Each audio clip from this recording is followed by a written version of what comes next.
기도하고 우리 말씀 나누겠습니다.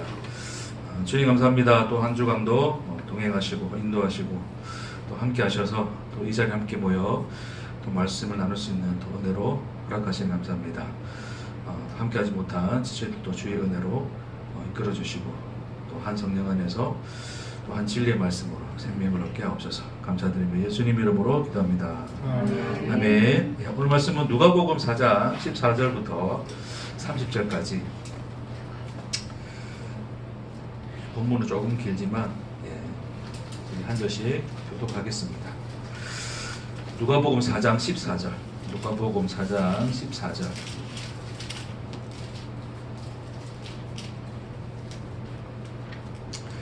누가복음 4장 14절.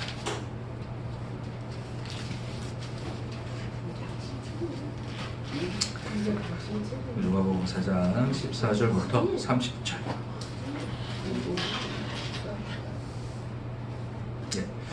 우리 함께 교독하겠습니다.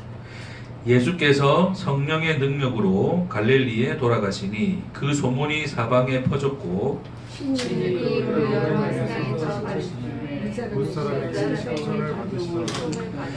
예수께서 그 자라나신 곳 나사렛에 이르사 안식일에 늘 하시던 대로 회당에 들어가사 성경을 읽으려고 서심해 선지자 이사야의 책을 펴서 이렇게 기록되게 하시니 주의 성령이 내게 임하셨으니 이는 가난한 자에게 복음을 전하게 하시려고 내게 기름을 부으시고 나를 보내사 포로된 자에게 자유를 눈먼 자에게 다시 보게 함을 전파하며 눌린 자를 자유롭게 하고 주의 은혜를 전파하게 하시니라.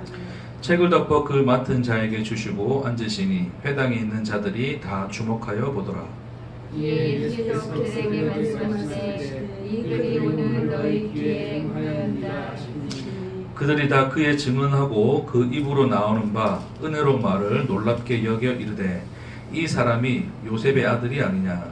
예수께서 대답을 이르시되 너희가 만신이 의사야 너 자신을 고치하여 선자하며 내게 말하기를 우리가 들은 바 가버나움에서 나오니라 내 고향 여기서도 행하라 하니라. 또 이르시되 내가 진실로 너희에게 이르노니 선지자가 고향에서는 환영을 받는 자가 없느니라.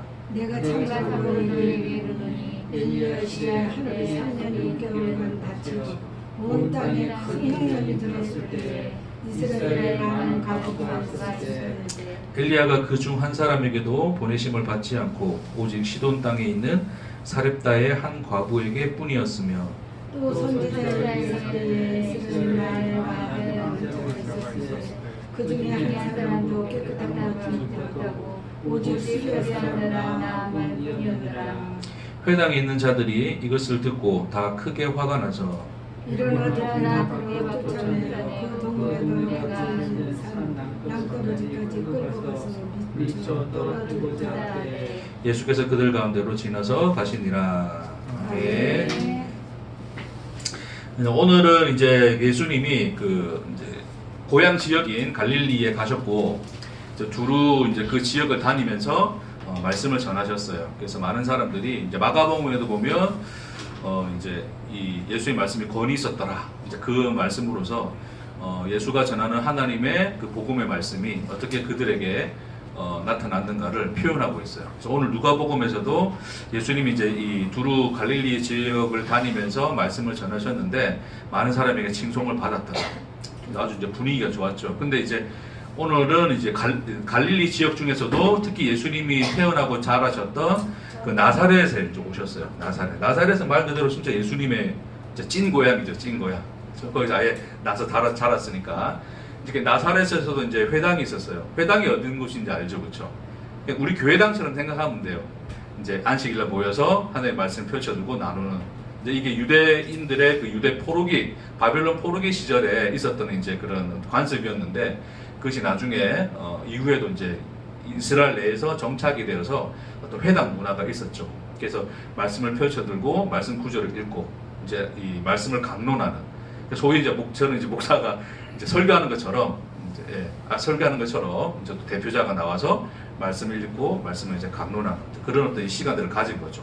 그래서 예수님이 이제 또 이제 그 차례가 되어서 말씀을 이제 읽었는데 어디에 말씀을 읽었냐면 이사야서의 말씀을 읽었어요. 그래서 오늘 읽었던 우리 본문의 말씀 이제 길게 쭉 나와 있잖아요, 그렇죠?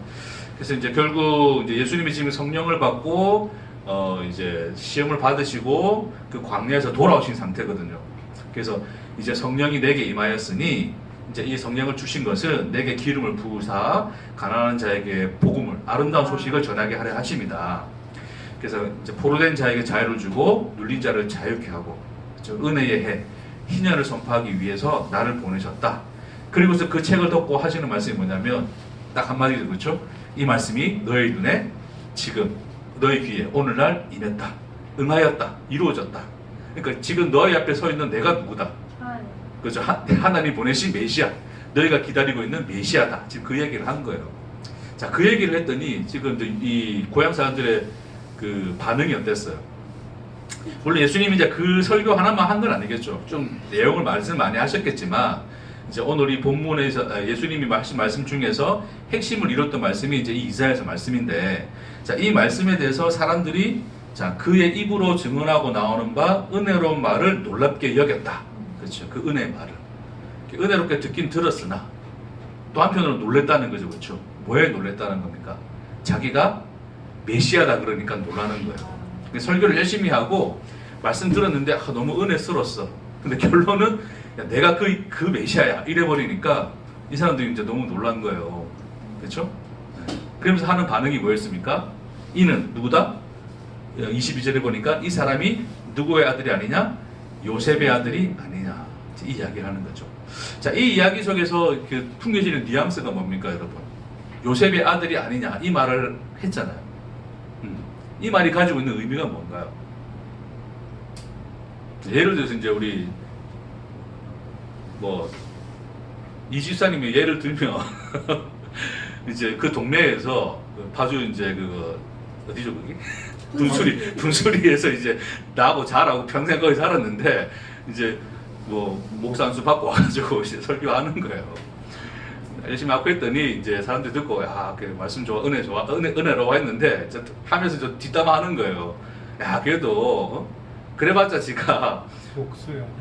예, 그렇죠. 동심화공집 그 화공집 아들이 아니냐 이런 얘기하는 거죠. 그렇죠? 네, 목수의 아들이 아니냐. 우리가 아는 그 요셉의 아들이 아니냐 이제 그 얘기를 한다는 거죠.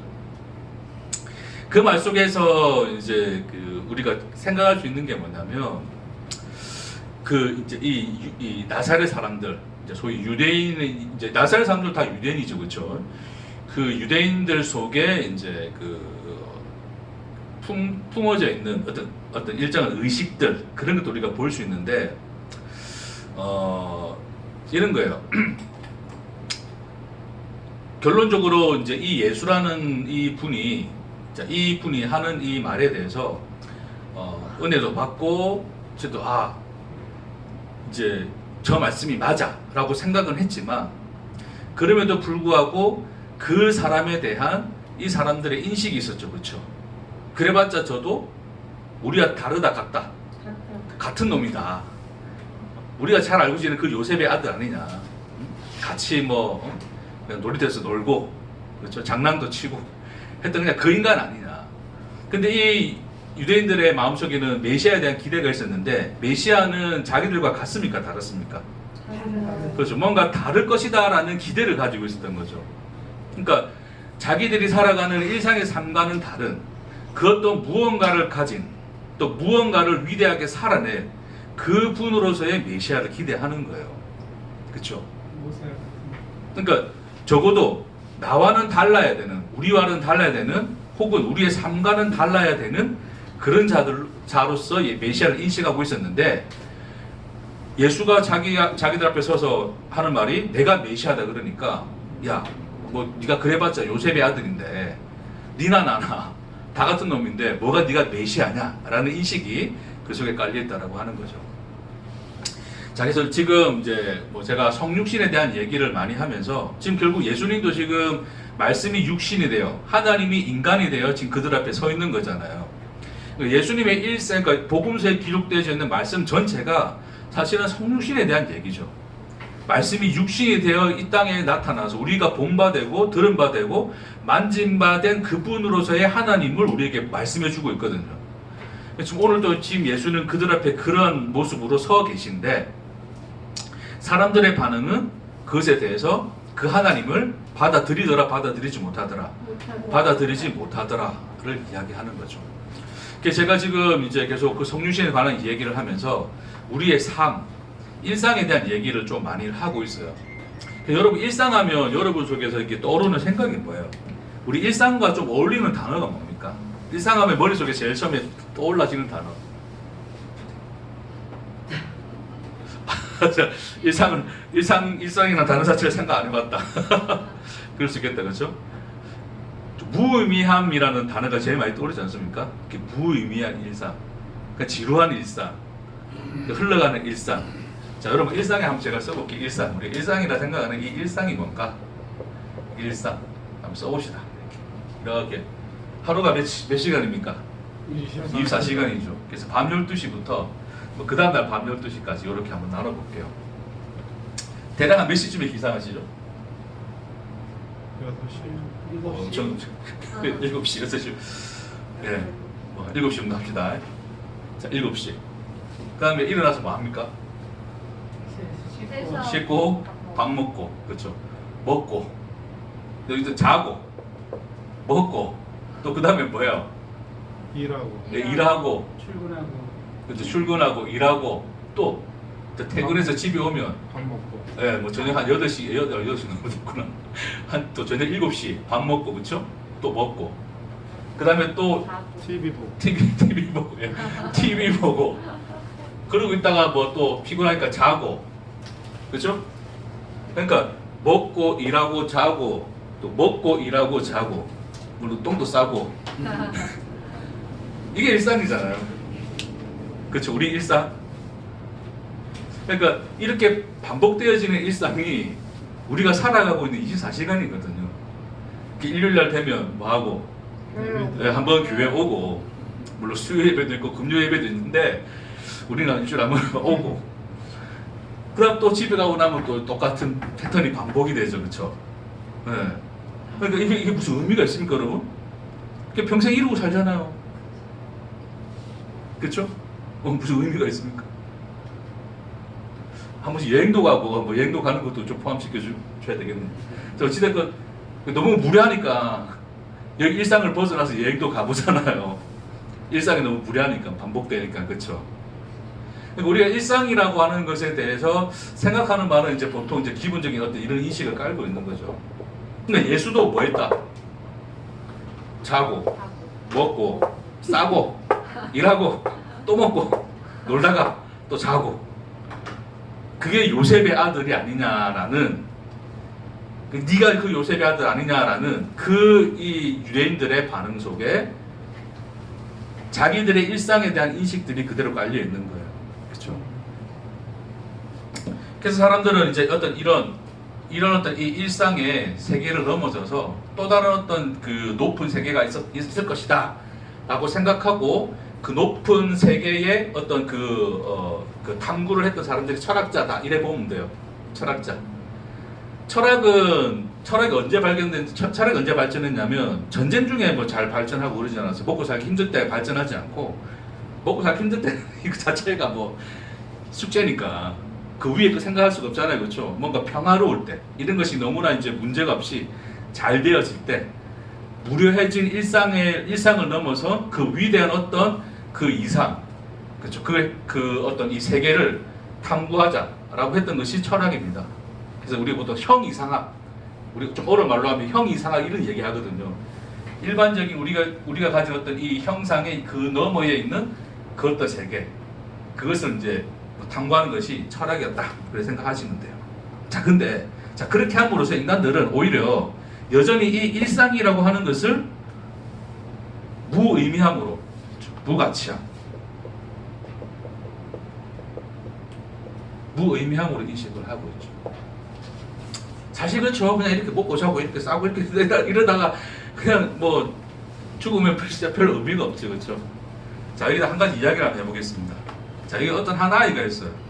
한 아이가 있는데 똑같이 자고 아침 7시 일어나고 그냥 밥 먹고 이렇게 학교 가고 해요. 자, 근데 자, 이 아이는 자는데 자, 다섯 식구가 한 방에, 좁은 한 방에 같이 자요. 이게 내포하고 있는 의미가 뭔가요? 가난이죠, 그렇죠? 가난한 아이였습니다. 아침에 일어났어요. 늘 똑같은 옷을 입어요. 갈아입을 옷이 별로 없으니까 학교 갑니다. 점심시간이 됐어요. 자, 점심시간에 반찬 뚜껑을 열었는데 무슨 냄새가 납니까? 김치. 어떻게 그래 잘 알아요? 온 그 교실에 신김치 냄새가 확 풍기는 거예요. 아이는 어떻습니까? 부끄럽죠, 그렇죠? 네, 부끄러워요. 뭐 하루 이틀이 아니고 거의 뭐 늘 대부분을 밥과 김치를 싸워요. 집에 돌아갑니다. 집에 돌아가서 뭐 연아이처럼 또 뭐 TV 보고 놀다가 또 자기도 하고 그렇겠죠. 네. 자, 근데 어느 날 갑자기 이 아이가 반찬 뚜껑을 열었는데 뭐가 들어있어 안에? 소세지가 들어가 있어요. 우와, 기분 좋았다 안 좋았다? 그렇죠. 비엔나까지는 아니래도 우리 달걀 입힌 소세지 그런 거 있죠. 진주햄. 다들 아시죠? 우리 그 시절 살았잖아요. 진주햄. 유복하셨나? 자, 그래서 이 소세지를 먹어요. 자, 여러분 이름 어떻습니까? 네, 좋죠. 그러니까 우리가 이렇게 일상을 이해를 하면 굉장히 무가치해 보이죠. 근데 이 아이의 이야기를 입혀버리니까 이것은 뭐를 가지게 돼요? 어떠한 의미를 가지게 되죠. 의미를 가진다는 것은 그 속에 뭐가 있다? 내용이 있다는 거죠. 그렇죠. 자, 한 가지 더 이야기를 해볼게요. 여기 한 여자가 있어요. 이 여자는 보통 사람들 7시에 일어나는데 4시에 기상을 합니다. 왜 4시에 기상을 할까요? 직장에 출근하기 위해서. 네. 병원 식당에서, 너 너무 구체적으로 하면 안 되니까. 병원 식당에서 일하는 아줌마예요. 그래서 아침 일찍 일어나서 아침을 해주기 위해서 이제 일어나서 추운 새벽, 그렇죠. 그 추위를 뚫고 버스를 타고 병원까지 갑니다. 가서 이제 식사 준비를 하고 병원 식당 일을 하죠. 하루 종일 그리 일을 해요, 그렇죠? 일을 합니다. 그리고 마치고 집에 돌아오면 8시입니다. 저녁 8시. 그리고 간단히 저녁을 먹고 설거지를 하고 집안일을 하고 이제 피곤하니까 이제 잠을 자죠. 또다시 몇 시에 일어납니까? 4시에 일어나죠. 그렇죠?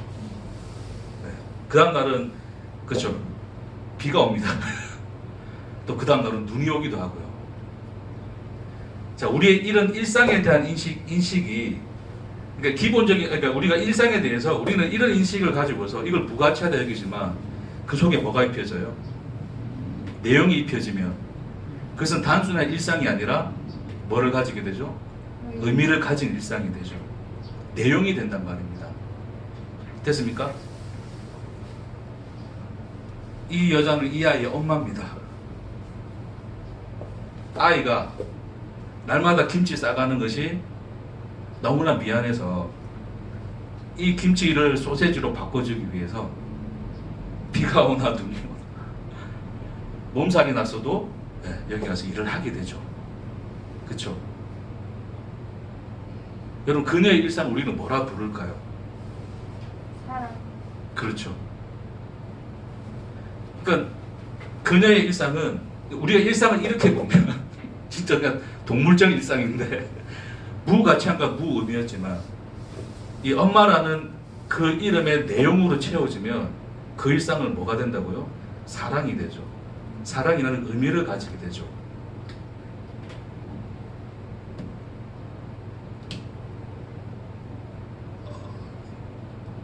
그러니까 우리가 자, 진리, 복음, 뭔가 이것은 이 세상 너머에 나의 삶과는 관계없는 어떤 이 땅의 삶의 가치보다도 더 높은 가치의 어떤 형이상학적인 이 세상의 어떤 이 일상의 삶을 넘어서 어떤 깊고 높은 어떤 세계를 지향하는 것 같아서 이것을 지향함으로써 오히려 이런 내용, 이런 일상을 뭐로 여긴다고요? 부가치한 걸로 여기기가 쉬운 거예요. 왜 제가 이런 걸 느끼냐면 제가 그런 생각을 가졌었기 때문에 그렇습니다. 제게도 그런 어떤 생각들이 있는 거죠. 말씀과 진리를 가르치다 보니까 이 세상, 우리가 눈으로 보여지고 만져지는 소위 물질 세계라고 하는 이 세상 너머에 어떤 영적인 세계를 추구한다는 그런 취지하에서 영적인 것을 추구하다 보니 오히려 이 모든 것들이 무가치하게 여겨지는 거죠. 지금 유대인들은 메시아라고 하는 하나님이 보내시는 메시아라고 하는 그 자에 대해서 이런 우리와 똑같은 삶이 아닌 우리의 일상을 넘어서는 어떠한 그 무슨 높은 무엇을 가지고 있을 것이라고 예상을 했으나 예수라고 하는 그 자가 나타나 내가 그 메시아다라고 하는 말을 했을 때 그는 이 일상의 삶과는 이 이상의 삶을 넘어선 그 삶이었다 아니면 우리가 똑같은 그놈이었다? 또 똑같은 그놈이었다로서 실망을 하는 거예요. 그 말인즉슨 그 유대인들이 자기들이 살아가는 일상의 삶 자체를 뭐로 여기고 있었다? 무가치함으로 여기고 있었다라고 하는 것을 반증을 해주는 겁니다. 자, 지금 이스라엘 백성들은 어떤 상태에 있어요? 예수님 시대 때 이스라엘 백성들은 애굽에 속박에 애굽이 아니고 저기 로마. 로마죠. 로마에 속박이 있었죠. 그렇죠? 억압을 당하고 있었고 그 중에 이 나사렛이라는 곳은 이스라엘 중에서도 제일 미천한 자들이 모인 곳으로 유명했어요. 그러니까 억압 중에 억압을 받고 있었던 사람이었죠. 그렇죠? 그러니까 어떤 이스라엘의 어떤 상황을 대표하는 자들이었다. 이래 봐도 이해를 해도 그렇게 뭐 큰 무리는 없을 것 같아요. 자, 그래서 이 사람들이 꿈꾸고 있는 것은 어떤 나라입니까? 자기들이 살아가고 있는 이 무료한 일상, 그렇죠? 이 일상, 이 억압의 일상을 넘어서서 자기들이 꿈꾸고 이루고자 하는 어떤 그 세계에 대한 그림들을 가지고 있었을 거예요. 그러니까 제자들도 예수님을 따랐을 때 하나님 나라에 대한 기대를 가지고 있었죠. 그러니까 하나님이 나라라고 하는 것은 이 세상에 있는 나라입니까? 아니면 이 세상 너머에 있어야 되는 거예요. 너머에 있어야 하는 이상적인 그 나라인 거잖아요. 그렇죠? 그렇죠? 근데 그래서 예수라는 그분은 우리가 살아가는 이 현실을 완전히 변화시켜 주셔서 뭔가 우리가 꿈꾸는 그 높은 이상의 나라를 실현해 주기를 원했는데 예수가 어디에 가겠다 그러는 거예요? 십자가에 그냥 죽겠다는 거잖아요. 그렇죠? 네. 그러니까 그 세계 안에서 죽음으로 마무리되는 예수의 인생, 예수의 삶, 예수의 일상을 받아들일 수 있습니까? 없습니까? 못 받아들이겠다는 거죠. 이래 끝나시면 안 됩니다. 무기력하게. 그러니까 그런 어떤 이 메시아에 대한 높은 기대를 가지고 있었으나 그러나 예수는 그 길이 아닌 인간의 어떤 일상의 삶과 함께 마무리가 되어버리는 거예요. 뭔가 거기에서 우리가 꿈꾸고 우리가 어떤 바라는 어떤 기적적인 일들이 일어나는 것이 아니라 그냥 그 일상의 한 그 무기력한 인간으로서 끝나버리는 장소가 어디였다? 십자가였더라. 물론 이제 부활을 하시고 하는 내용은 있지만 십자가까지의 내용을 본다면 그렇게 마무리되어지는 예수의 일상 속에서 사람들은 실망할 수밖에 없는 거죠. 그러니까 지금 오늘 이 본문의 말씀에서 요셉의 아들이 아니냐라고 하는 이 유대인들의 반응은 메시아라고 하는 그 존재가 우리의 일상과는 다른 뭔가 그 일상을 넘어선 높은 것을 가져와야 되는 자로서 기대를 하고 있었다라고 하는 것을 우리에게 보여주는 거예요. 자,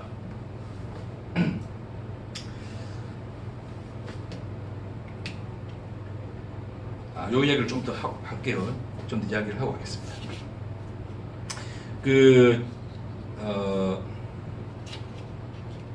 자, 결론적으로 자, 예수님께서 이제 그 유대인들의 반응에 대해서 예수님이 이제 뭐라고 이야기를 하시냐면 뭐라고 얘기를 하세요?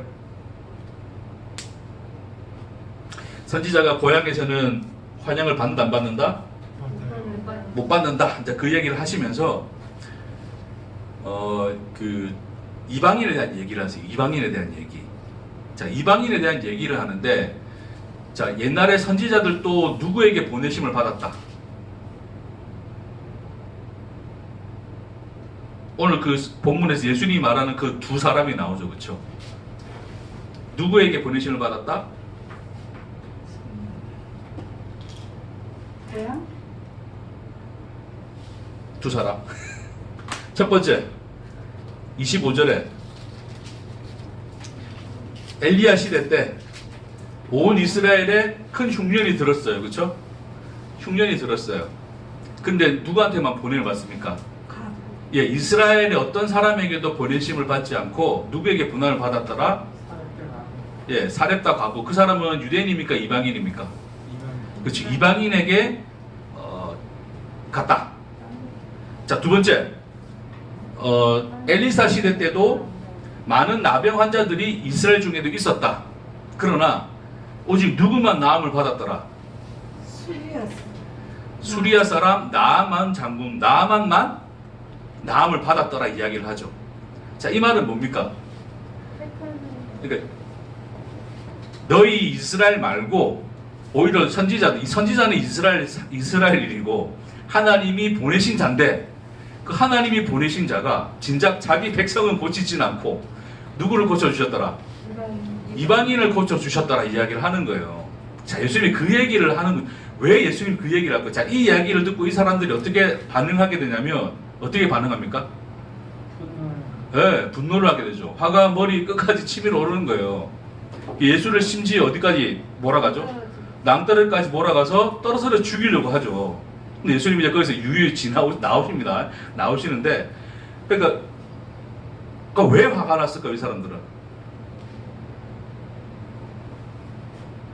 구원이 이스라엘 백성이 아니라 이방인으로 가니까 자기들에게 구원이 상관이 없다고 예수님이 얘기했으니까요. 그렇죠. 그러니까 그 얘기가 왜 화가 날까요? 그들 속에 뭐가 있었기 때문에. 자, 이 유대인 써봅시다. 그들 안에는 무슨 생각이 있었다? 선배. 그렇죠. 기본적인 자기들은 무슨 백성이다? 하나님의 택한 백성이다. 이 우리 뭐라 그러죠? 선민의식이라 그러죠. 그렇죠? 그 또 뭘 가지고 있었어요? 율법을 가지고 있었죠. 그러니까 유대인이면 기본적으로 가지고 있는 인식이 이거예요. 율법과 뭐다? 택한 백성이라고 하는 선민의식이 늘 그들 속에 있었어요. 그렇죠? 자, 근데 제가 늘 말씀드리지만 율법이라고 하는 것은 인간들이 하나님의 말씀을 뭐로 이해한 것이었다? 자, 그걸 좀 더 다른 말로 법으로서 이해를 했다. 그렇죠? 율법이잖아요. 지켜야 될 법, 원칙, 원리로서 이해를 하고 있었다. 뭐를? 하나님의 말씀을. 그러니까 안식일날 일을 하면 돼야 안 돼요? 안 된다라고 하는 것은 안식일의 원리요 법칙이죠. 자, 거기에 어긋나면 사람들은 어떻게 해야 돼? 그놈을 쳐죽여야 돼. 심판을 해야 돼요. 그렇죠? 그 사람이 뭐 아이든 누구든 관계합니까? 안 합니까? 관계없어. 거기는 긍휼이라고 하는 것이 개입을 할 수 있습니까? 없습니까? 없어. 못하죠. 그런 것들이 원리와 법칙, 원리주의자들, 근본주의자들이라 보시면 돼요. 제가 지난주에 말씀드렸던 이슬람 근본주의자들, 원리주의자들. 그러니까 율법을 어기면 그것이 인간이든 동물이든 다 죽여버려야 되는 거예요. 그렇죠? 심판을 해야 되는 거예요. 긍휼이 끼어갈 틈이 없습니다. 그렇죠? 그들에게는 일상이라고 하는 것이 허용됩니까? 안 됩니까? 율법 앞에서는? 안 되죠. 자, 예수님이 제자들과 함께 지나가다가 뭐를 해요? 우리 그렇죠. 이걸 까불어 먹죠. 그렇죠. 이거 하면 됩니까? 안 됩니까? 안 돼. 율법에 의하면 그것이 일하는 것이기 때문에 안 되는 거죠. 근데 제자들은 뭐 했어요, 지금? 먹었어요. 왜요? 배고프니까. 그러니까 배고프니까 먹는 거죠. 그게 뭡니까? 일상이잖아요. 아, 배고파 죽겠는데. 먹으면 좀 안 되냐? 좀 먹자. 먹고 살자. 그 말 또 허용이 됩니까? 안 됩니까? 안 돼. 안 됩니다. 율법주의자들에게는. 원리와 법칙주의자들에게는. 이해되시겠어요? 네. 그런 어떤 인간의 일상이라고 하는 것이 허용되지 않는 것으로서 그들에게 자리 잡고 있는 거예요. 율법이 가진 의미가 그렇습니다. 그리고 무슨 백성? 자기들은 택한 백성. 하나님이 우리를 택했지 이방인들 택했다 안 택했다? 안 택했다. 그러니까 이들에게 있어서 굉장한 그 딜레마였던 게 뭐냐면 이방인들을 하나님이 고쳐주는 거거든요. 그 딜레마를 예수님이 지금 뭐 하고 있어요, 지금? 일부러 끄집어내가지고 그 이야기를 하는 거예요. 그러니까 우리는 택한 백성이야 라고 하는 그 인간들의 자기 인식, 그러니까 그 법을 법칙으로 받아들이고 있는, 그렇죠? 내용은 없어요. 나는 태어나는 것 자체가 이스라엘인이야. 우리 아버지가 이스라엘인이에요. 우리 엄마도 이스라엘이야. 그럼 나도 뭐야? 이스라엘. 이스라엘이면 하나님 택했어 안 택했어? 택했어. 거기 무슨 내용이 있습니까? 내용이 필요합니까? 안 필요합니까?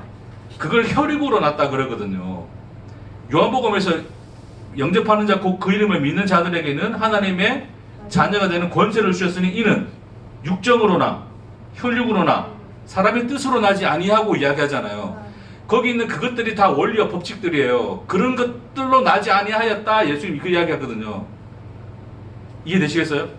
그러니까 그런 어떤 선민의식, 그 선민자의식, 원리와 법칙으로 받아들이고 있는 하나님의 말씀을 그렇게 이해하고 있는 그들의 인식 안에서 그들은 가지고 있는 그 구약의 가장 딜레마였던 것이 이방인을 고치는 거였는데, 이방인 과부에게 엘리야가 갔던 이야기인데 그 이야기를 지금 예수님이 하는 거예요.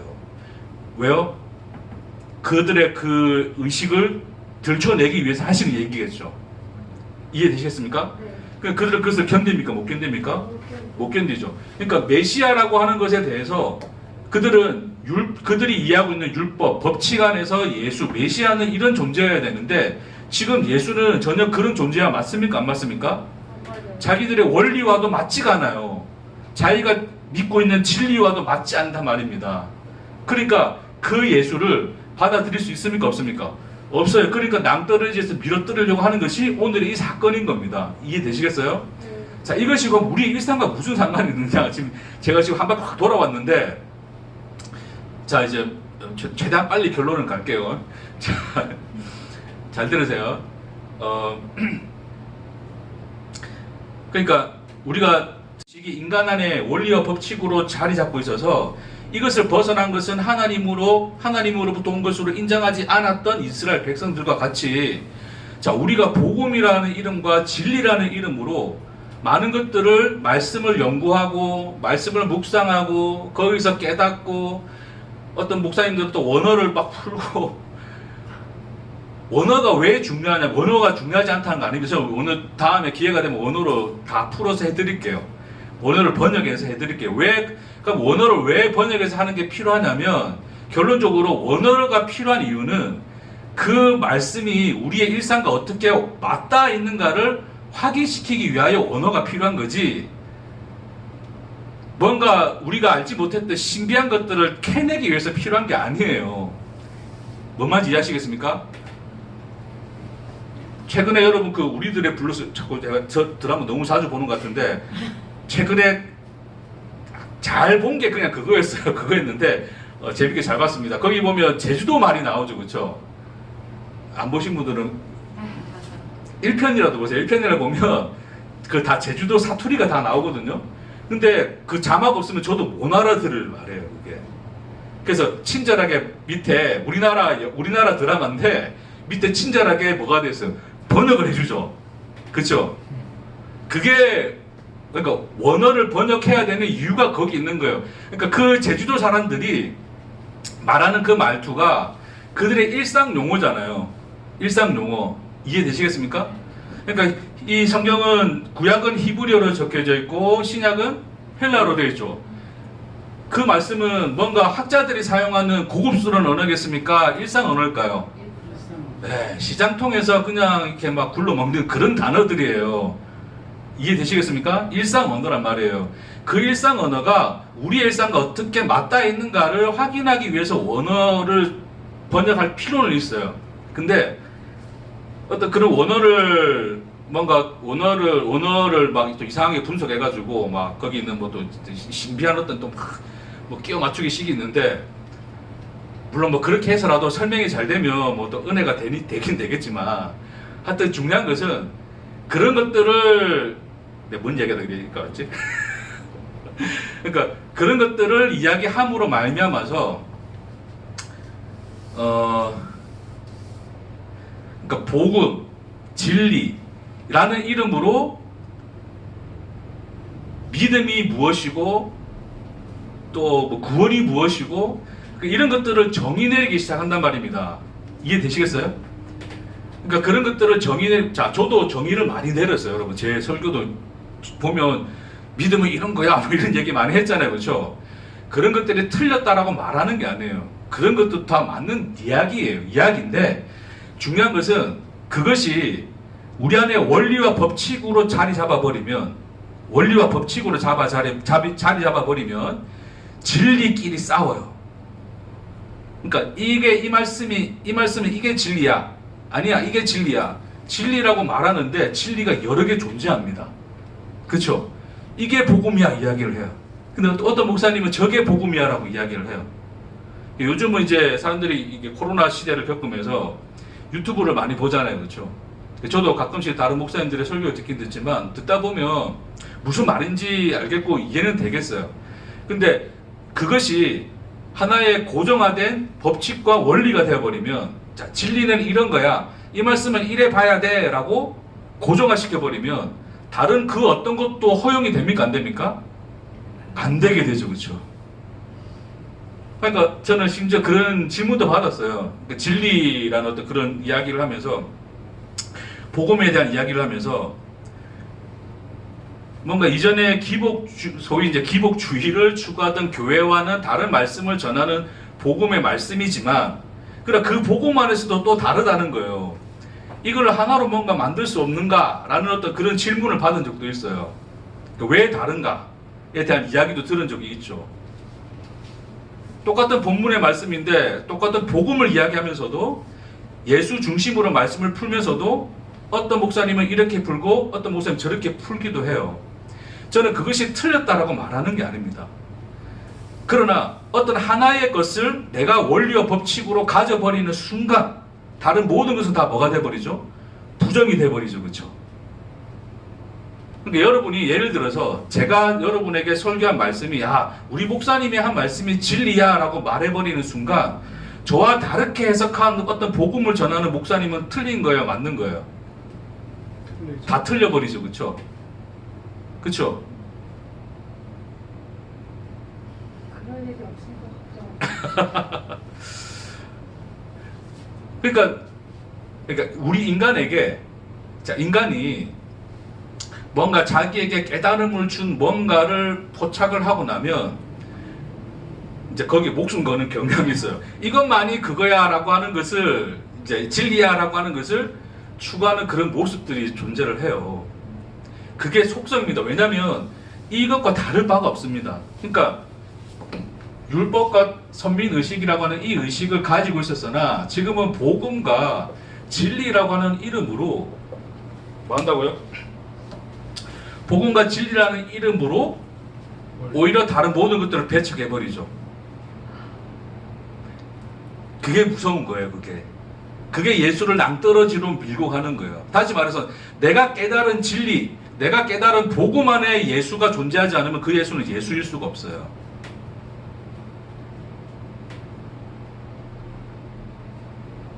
예를 들어서 내가 아주 신비한 체험을 했어. 내가 무료한 일상을 살다가 정말 말씀을 깊이 깨닫고 아주 그 놀라운 그 어떤 이 영적인, 소위 이제 영적이라 부르는 영적인 경험을 했어요.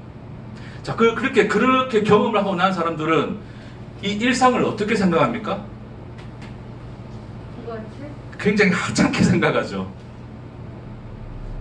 무가치하게 생각하죠. 왜요?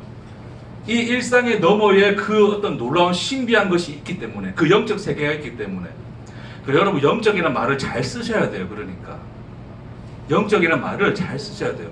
우리는 영적이라는 말을 씀으로 말미암아서 그걸 어떤 식으로 우리는 잘 이해를 하냐면, 영적인 세계를 이야기함으로써 우리가 지금 눈 뜨고 귀로 듣고 숨 쉬고 살아가는 이 세계, 하나님이 창조하여 우리에게 주신 이 시공간의 세계를 하찮은 것으로 여기죠.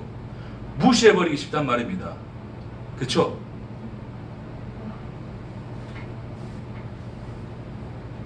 그런데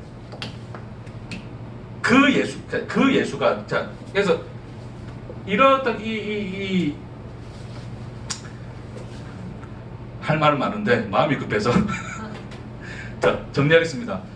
자, 이런 어떤 이 의식을 가지고 있는 지금 인간들 앞에, 그래서 뭔가 어떤 그 높은 것을 구하고 있는, 그래서 그 예시야를 기대하고 있는 유대인들 앞에 예수는 그들의 어디로 들어오셨다고요? 일상으로 들어와 버리신 거예요. 그걸 성육신이라 그러는 거예요. 하나님이 창조하신 이 시간과 공간, 그 속에 우리를 두셨잖아요. 그렇죠? 그 순간 우리에게 뭐가 시작된다고요? 삶이 시작되고, 그 삶의 모든 순간들이 일상이 되는 거예요. 이해되겠습니까? 근데 우리는 그 일상의 삶에 던져진 거예요. 던져졌다 표현이 좀 그렇지만 거기에 하나님이 우리를 두셨단 말이에요. 그리고 그 세계 속으로 하나님이 어떻게 하셨더라? 자기가 들어오신 거예요. 그게 지금 예수가 나사렛에 찾아가 그들 앞에 요셉의 아들 예수로 서 있는 거란 말입니다. 그런데 인간들은 오히려 그 일상을 살고 있던 인간들이 하나님이 일상 속으로 들어오니까 그걸 환영합니까? 그걸 밀어냅니까? 밀어내고 있는 모습이 저 인간이 요셉의 아들이 아니냐라는 질문 속에서 드러나는 거예요. 예수를 낭떠러지로 몰고 가는 그들의 모습이 그 모습이라고 하는 거죠. 근데 예수는 철저하게 어디로 들어오셨더라? 네, 우리 일상으로 들어왔습니다. 이게 사실은 이게 오늘 이게 전제인데, 처음 이게 소두인데 맞춰야 되겠네요. 일단 다음에 좀 더 우리가 더 나눌 수 있는 시간이 있으니까 좀 더 나눌 수 있도록 하고, 자, 이제 말씀을 좀 정리하면서 하겠습니다. 자, 그래서 그러면 복음과 진리는 뭐냐? 그럼 목사님, 복음과 진리는 그러면 뭐로 이야기해야 됩니까?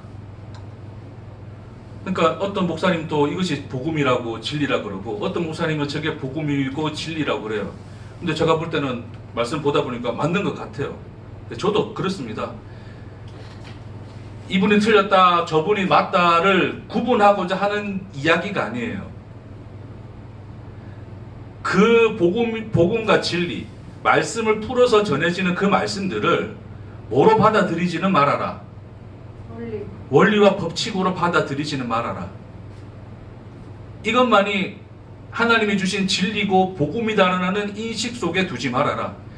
그런 모든 것들이 내용으로 우리 안에 들어와야지, 삶의 이야기, 내용으로 들어와야지, 그것이 우리의 머릿속의 지식, 원리와 법칙으로 들어오는 순간 우리는 또 다른 하나의 잣대를 가지게 되고 결국 진리라는 이름으로 서로 싸울 수밖에 없다 라는 거예요. 이 간단한 얘기인데 그러니까 일상이 가지고 있는 신비가 그거예요. 왜냐하면 저도 한 가지 깨달은 말씀에 대해서, 와, 이 말씀이 내 모든 삶에 내 모든 삶을 설명해 줄 수 있는 것처럼 생각한 말씀들이 많아요. 내 일상을 설명해 줄 수 있는 그 말씀인 줄 알았어요. 그거 자체가 원리와 법칙으로 그걸 이해를 한 거죠. 근데 삶을 살다 보니까 어떻더란 말입니까? 그 말씀으로는 설명되어지지 않는 일상이 있어요. 그런 어떤 일상의 시간들이 내가 세워놨던 내 속의 율법과 선민의식, 다시 말해서 내가 이게 진리야 복음이야 믿었던 지식을 다 깨트려 나가는 과정들이 있더란 말입니다. 그걸 예수가 내 인생에 들어와 성육신하시는 삶으로 이해가 되어지는 거예요. 그것을 보자는 겁니다. 아멘. 그래서 이 이야기, 우리는 일상을 이렇게 인식해버리고 이건 너머에 있는 그 높은 것을 찾으러 가려고 하지만, 아니요, 일상은 이런 무가치한 형식만 가지고 있는, 무가치해 보이는 형식만 가지고 있는 것이 아니라 반복되어지는 형식이지만 그 속에 뭘 가지고 있어요? 내용을 가지고 있습니다. 각자의 삶이 다르고 살아가는 일상이 다르고 그 속에 있는 내용들이 달라요. 이 어린이와 이 엄마의 이야기 속에서 우리는 이 일상을 뭐로 이해한다고요? 결론적으로 그걸 보고서 사랑이라는 것을 알게 됩니다. 그렇죠? 그는 머리로 우리에게 전달되어지고 설명되어지고 우리에게 이해되어지는 게 아니죠.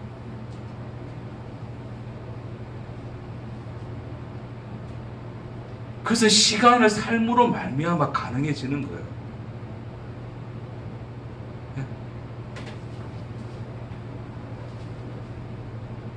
여러분이 이거 김치 아까 이야기했을 때 제가 놀랬다 기대했다 해야 되나? 그걸 누가 가르쳐 줬습니까? 그러니까 애가 도시락 열었더니 그 도시락 반찬이 뭐였더라? 김치. 그걸 누가 가르쳐 줬습니까? 여러분 어떻게 그걸 알고 있죠?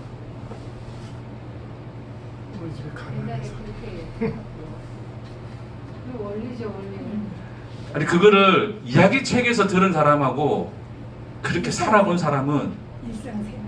그렇죠. 그 김치라는 단어가 가지고 있는 의미가 같을까요? 다를까요?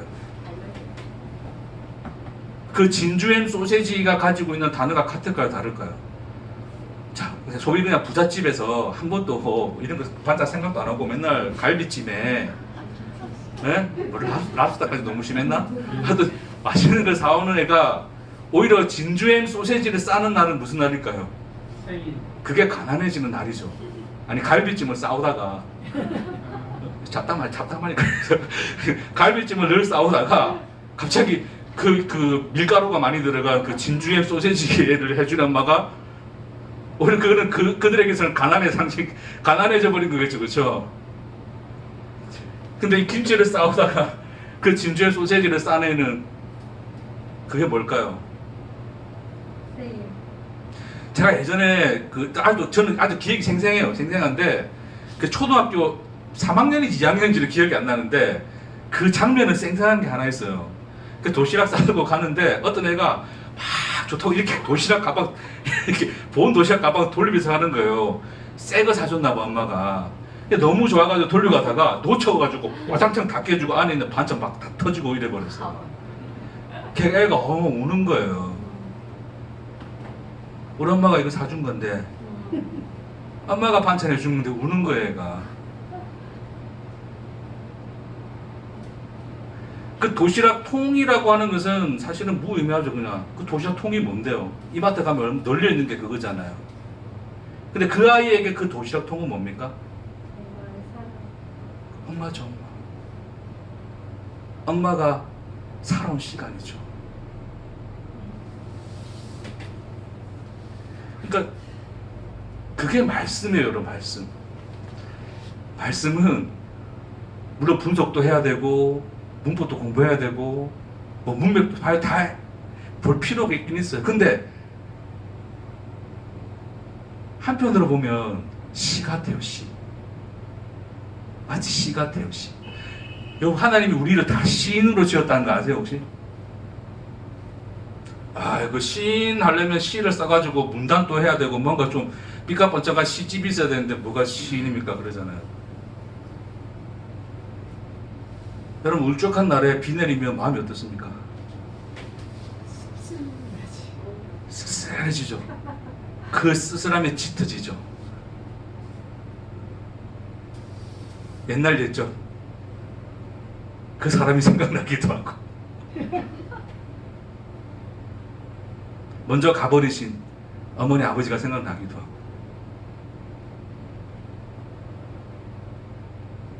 동물들 중에 혹시 비를 맞으면서 우는 동물들이 있습니까?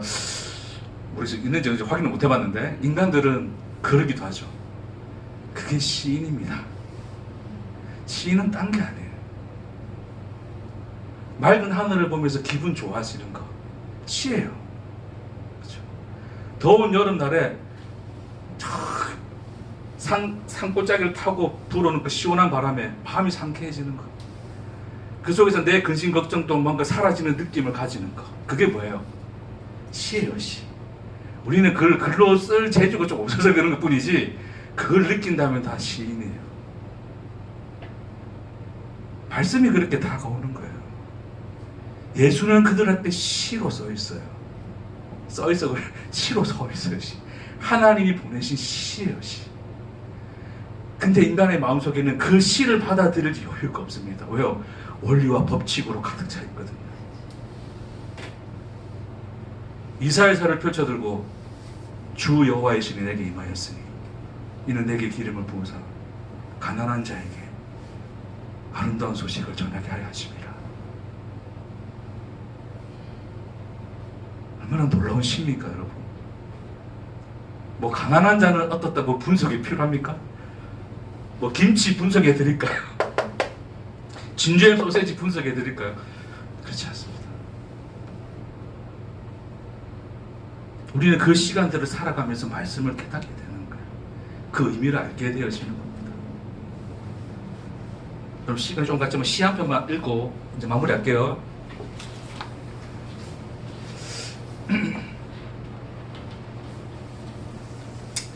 그 김행자라고 하는 시인이 있어도 뭐 그분 다 잘 알지는 못합니다. 근데 제가 이전에 이제 보면서 와 진짜 내가 볼 때는 시 중에 시 같다 어떤 생각을 한 시가 하나 있어요. 먼저 하나 읽어드릴게요. 여러분 보세요. 제목이 뭐냐면 나를 살게 하는 것. 하나님 말씀, 목사 하나님 말씀 안 전하고 시를 전하고 어떻습니까? 자 읽어드리겠습니다. 나를 살게 하는 것. 하늘, 별, 바람, 나무, 이슬, 햇살, 그리고 그리움. 그치? 이거 뭐예요, 이거? 이해되십니까, 여러분? 그러니까 이 분이 시를 썼는데 시가 그냥 이 내용이에요. 하늘, 별, 바람, 나무, 이슬, 햇살, 그리고 뭐라고요? 그리움. 그게 나를 살게 하는 것들. 그 이야기. 그렇죠. 하늘은 그냥 하늘이 아니겠죠. 별도 그냥 그 별이 아니죠. 우리는 각자의 시간을 살고 각자의 일상을 사는 거예요. 그 일상이, 그 삶이 그 단어 속에 내용이 되어집니다. 우리가 살아가는 일상의 삶이 헛되지 아니하고 하나님 말씀, 하나님이 우리에게 기록해 준 그 말씀의 단어들이 되어갑니다. 그것이 하나님이 우리와 함께 하나님 당신의 시간을 살아내어 우리에게 자기를 계시하고 나타내시는 하나님의 사랑이라 말씀하는 거예요. 우리 먹고 또 싸고 또 피곤하면 자고 일하고 그럴 겁니다. 그러나 여러분 그 하나도 무의미하지 않습니다. 그 속에 하나님은 날마다 자기 생명을 담아내시고 계십니다.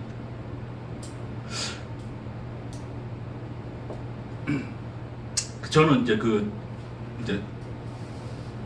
여러분도 다 그러실 거라고 생각을 하는데 자식을 이제 낳아보면서 자식을 이제 낳아보니까 늘 가져지는 마음이 하나 생기는 것 같아요. 자식에 대해서 어떤 마음이 자꾸 있냐면 미안한 마음이 항상 있어요. 왠지 모르게 늘 미안해. 뭐 잘해주는 것 같은데 미안해. 너무 재밌게 잘 놀아주고 어디 뭐 놀러가서 시간을 다 보낸데도 뭔가 미안함이 항상 내 속에 있어요. 김치를 싸줘서 미안하고, 끝이 없죠. 진주햄 소세지를 사줬는데도 미안해요. 끝이 없어. 예. 그러면서 느껴지는 게 뭐냐면, 엄마들은 왜 그렇게 엄마라 좀 필요, 엄마는 아버지 다 마찬가지죠, 그렇죠? 부모들은 왜 그렇게 열심히 일하는가? 잘 먹고 잘 살기 위해서 일할까? 잘 먹고 잘 살기 위한 게 목표여서 그것이 에너지가 되고 동기가 되어서 일할까? 그렇지 않는 것 같습니다. 미안해서, 아파서 일합니다. 엄마가 그 피곤한 몸을 깨우고 더 자고 싶지만 그 자리를 박차고 일어나게 하는 힘은 딴 게 아니었어요. 아픈 거였어요. 늘 자식을 보니까 미안하고 아파서. 근데 희한하게 그게 힘과 에너지가 되고 능력이 되어서 그 삶을 살아내더란 말입니다. 그래서 여러분, 그래서 오히려 제게는 그 아픔이 제 일상의 내용을 가져다 줍니다. 늘 반복되는 것 같지만 그 내용은 날마다 다릅니다. 제가 옛날에 자꾸 제가 이제 진짜 마지막입니다. 전도사 시절에 그 찬양 인도를 했었는데 그 찬양을 한 적이 있었어요. 여러분 아실란가 모르겠네. 하나님께로 더 가까이 갑니다. 뭐죠 그 다음에? 고통 가운데 계신 주님. 그 찬양 인도했는데 담임 목사님 저 불러가지고 다음부터 이 찬양 하지 말래. 왜요? 하나님이 영이신데 무슨 아픔이 있고 슬픔이 있고 고통이 있겠느냐. 전능하신 하나님이 그럴 수 없다. 치유합니다. 그 얘기를 하세요. 그 다음부터는 그 교회 나올 때까지 못 불렀습니다.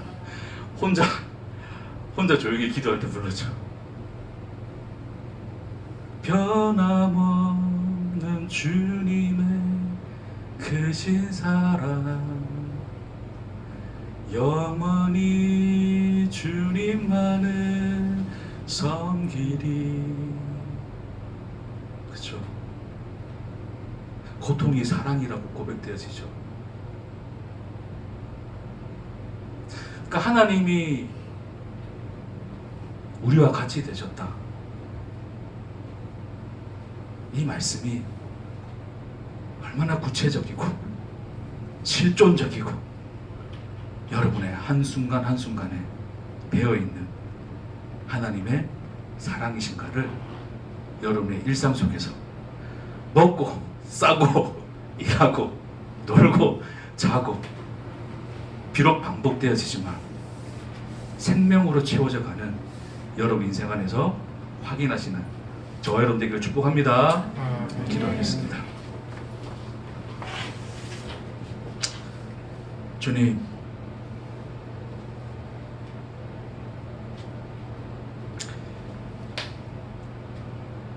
우리와 함께 하심이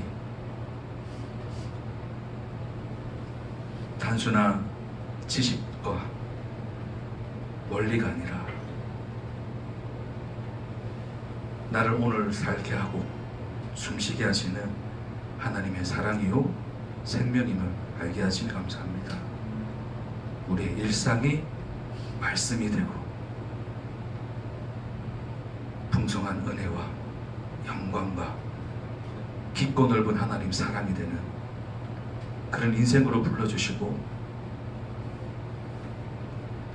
그렇게 우리와 우리의 시간을 사시는 하나님의 은혜로 함께 하심을 찬송하며 그렇기에 오늘 하루도 기대하고 설레는 마음으로 살아가는 우리 되게 하옵소서. 감사드리며 예수님 이름으로 기도합니다. 아멘.